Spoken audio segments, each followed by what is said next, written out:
Vážení spoluobčané, vítám vás u dalšího vydání tvaroženského videozpravodaje. Začneme opět na návsi a přidáme další informace o dění v obci.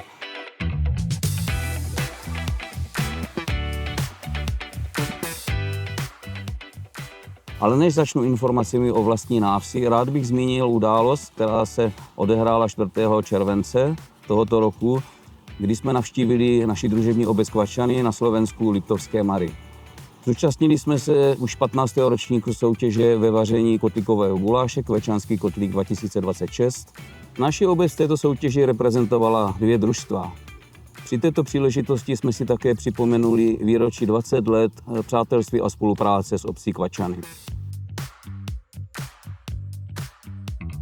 Projekt revitalizace veřejného prostranství v obci Tvarožná, spolufinancovaný Evropskou unií, se blíží ke svému závěru.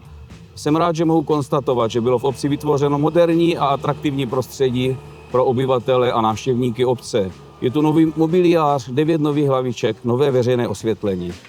V prostoru návsi bylo vysázeno 17 nových stromů. Úbytek travnaté plochy před obecním úřadem je částečně kompenzován chodníky s mlatovým povrchem. Před obecním úřadem jsou také založeny nově květinové záhony, které jsou zavlažovány vodou z dříve nevyužívaných studní. Rovněž zde máme nainstalované pítko s pitnou vodou, u kterého se můžeme osvěžit v horkých letních měsících. V tomto místě byla opět nainstalována kopie francouzského kanónu z období napoleonských válek.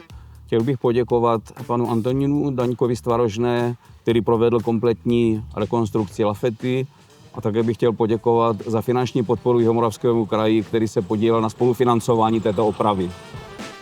Přes Tvaroženský potok byla položena 3. lávka. V následujících dnech bude ještě následovat 4. a 5.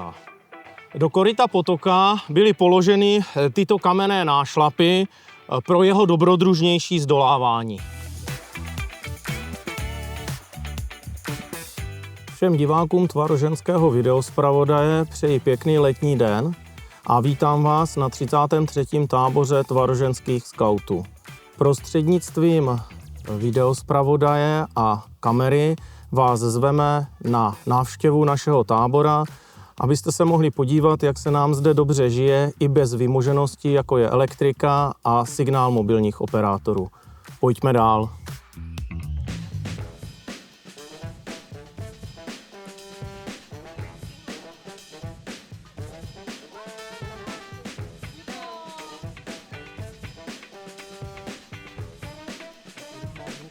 Tématem letošního tábora je pohádka Jak vycvičit draka.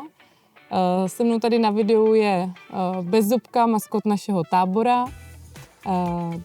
Všechny děti, které tady na táboře máme, je jich celkem 27, jsou rozděleny do 4 týmů a postupně každý den se zdokonalují ve výcviku draků a procházíme společně touto pohádkou. Poslední rok jsme ve Tvarožné žili mimo jiné auditem Family Friendly Community. V rámci tohoto auditu jsme od občanů obdrželi několik podnětů, které by bylo dobré zrealizovat, aby se nám v naší obci ještě lépe žilo. Jedním z podnětů bylo doplnění lavičky u cyklostezky. Lavička bude vypadat trošičku jinak, než je ta, na které dnes sedím, ale pevně věřím, že udělá radost nejen inline bruslařům, cyklistům, ale i všem občanům, kteří cyklostezku navštíví. V následujících měsících vznikne v tomto místě staveniště pro stavbu obnova rybníka ve Tvarožné. Tato stavba bude probíhat od září do února příštího roku. Rok se s rokem sešel, do Tvarožné opět přijela pouť. V letošním roce vlastní pouťová neděle připadá na datum 9. srpna. A já bych chtěl u této příležitosti přivítat pana Šulce, mladšího, zástupce rodiny, která už několik generací k nám do Tvarožné jezdí. Srdečně vás zveme na Tvaroženskou pouť, kterou pořádáme pro vás každý rok. Do Tvarožné jezdíme často a rádi, už po několik generací. Já osobně se tady jakoby vždycky strašně rád seznámím s novýma lidma a popovídám si se starýma kamarádama, který znám už prakticky od dětství. A těším se, až vás tady znovu všechny uvidím. Letošní léto je opravdu nejen extrémně teplé, ale také extrémně suché. Vysoké teploty nedělají příliš dobře nejen nám lidem, ale i zvířatům. Proto bych chtěl poděkovat všem občanům, kteří v minulosti kolem naší obce vytvořili pítka pro zvěř a těm, kteří se o ně starají a doplňují do nich pravidelně vodu.